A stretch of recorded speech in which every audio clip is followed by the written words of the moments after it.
Bem-vindos, pessoal, à nossa aula de hoje. Hoje a gente vai mostrar para você um pouquinho do conceito de entropia na prática, usando o exemplo aí de ar comprimido, um conceito bastante empregado aí nas indústrias, né? Então você vai imaginar aqui junto comigo que nós temos aí um compressor, um grande compressor de grande porte, né? Ele vai estar succionando o ar ambiente a 25 graus Celsius e 100 kPa, e a missão dele é entregar 1 megapascal num tanque instalado aqui antes desse painel de medida, tá?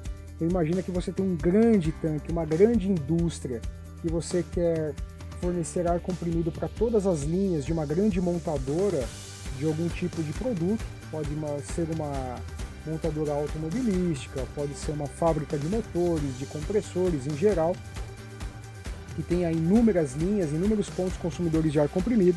Imagina aí que você tem que atender tudo isso com apenas um compressor.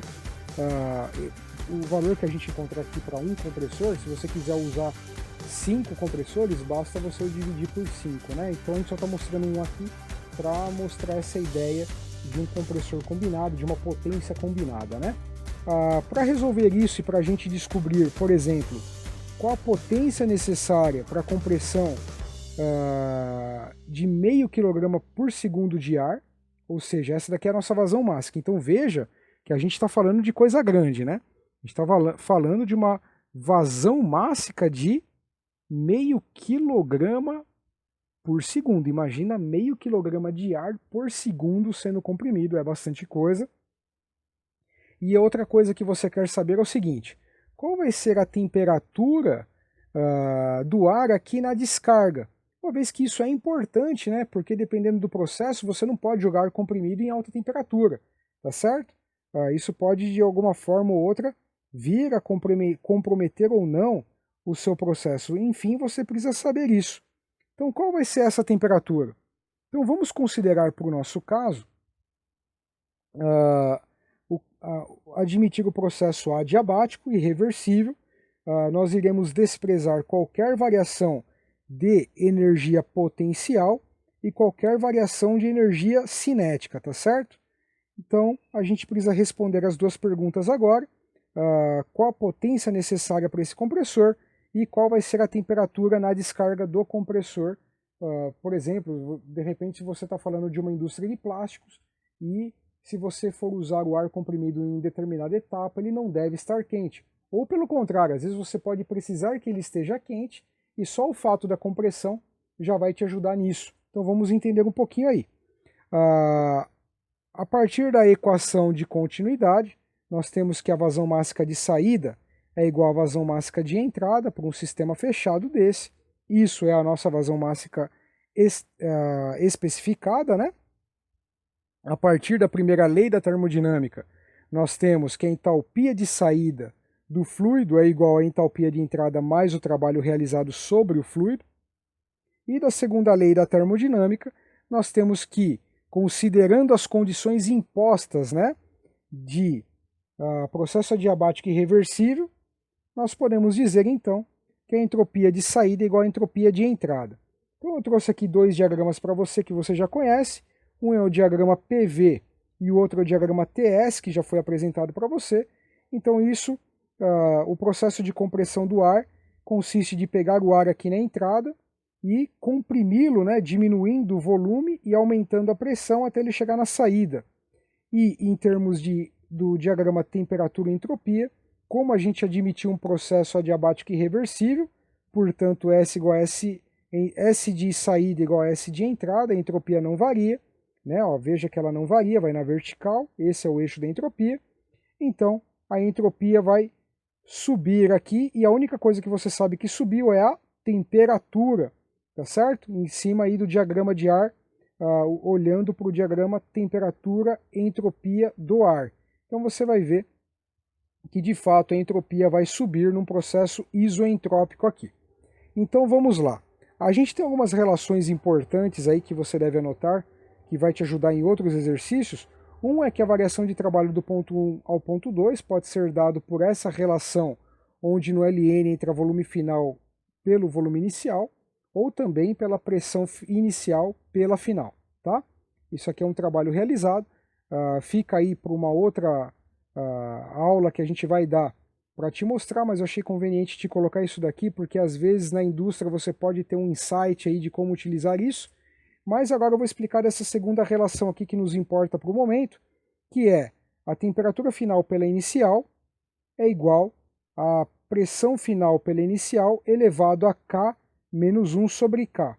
Isso daqui também corresponde a dizer que T2 sobre T1 é igual ao volume específico 2 dividido pelo volume específico 1 elevado a K menos 1. Quem é K? O K você encontra em tabelas de gases, né? K é um parâmetro aí que relaciona o calor específico à pressão constante em relação ao calor específico a volume constante em uma temperatura determinada. Então, o K do ar para 25 graus Celsius é 1,4. Então, a gente vai usar esse K no caso dessa expressão aqui que nós vamos usar, tá certo? Então, como a entropia é a mesma no processo, o processo a gente está considerando isentrópico, né? Temperatura final é igual, eu passei o T1 multiplicando aqui, tá certo?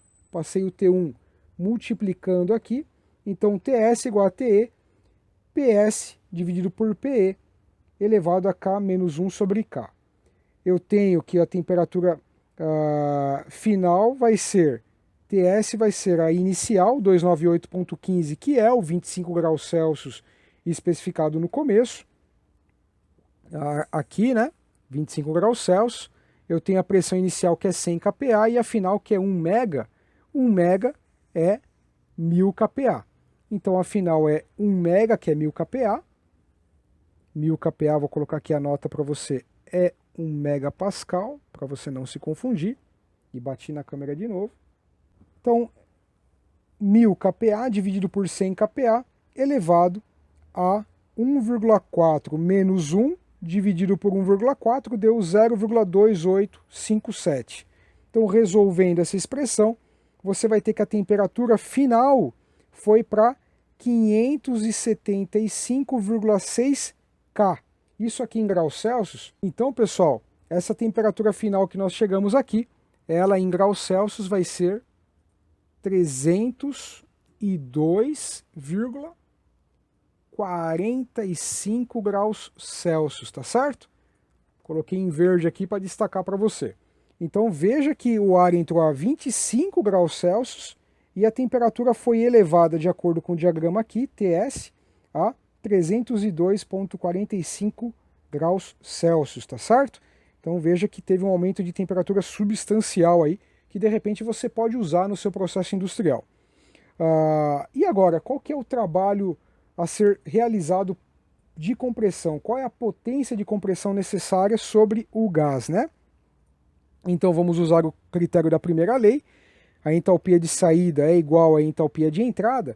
E, caso você tenha esquecido disso que eu vou mostrar agora, volte lá na aula onde a gente ensinou sobre calor específico e dá uma olhada que a gente explica essa expressãozinha que a gente vai mostrar agora, que no fundo HS menos HE pode ser escrito como o calor específico vezes o ΔT. No caso, o calor específico do ar, que foi dado aqui em cima, o calor específico dele foi dado a 1,004 kJ/kg Kelvin, então esse é o calor específico, vezes o ΔT, temperatura final, né, que a gente acabou de encontrar, menos a inicial, que é o 25 graus Celsius aqui convertido em Kelvin, tá certo? Então a gente vai ter o trabalho, que trabalho? O trabalho específico, né? Vai cortar Kelvin com Kelvin, Kelvin com Kelvin, vai sobrar quilojoule por quilograma. Então, resolvendo essa conta, eu cheguei a 278,6 kJ por quilograma. Isso daqui é o quê? É trabalho específico, né? O trabalho específico é o trabalho realizado por unidade de massa, no caso, quilogramas. Então, qual vai ser o trabalho total para essa vazão mássica que a gente precisa aqui, que é meio quilograma por segundo, conforme foi aqui especificado. Então, o trabalho total, a potência de compressão total que tem que ser desenvolvida é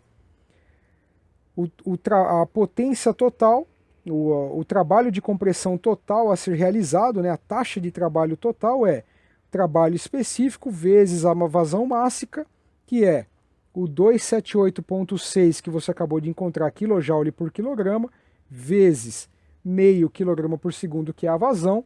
Então você vai cortar quilograma com quilograma, bati na câmera, igual a 139,3 kW.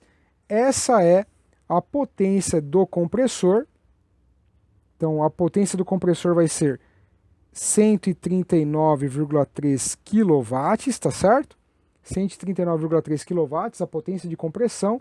E a temperatura do ar comprimido nesse ponto vai ser de 302,45 graus Celsius, tá bom, pessoal? Então a gente resolveu aqui o exercício, o exemplo.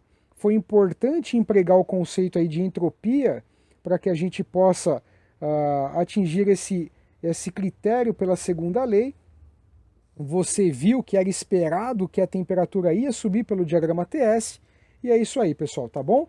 Obrigado, compartilhem nossos vídeos com seus colegas, estudem bastante, nos ajudem a propagar o conhecimento de qualidade e até a próxima, pessoal. Tchau, tchau, tudo de bom para você!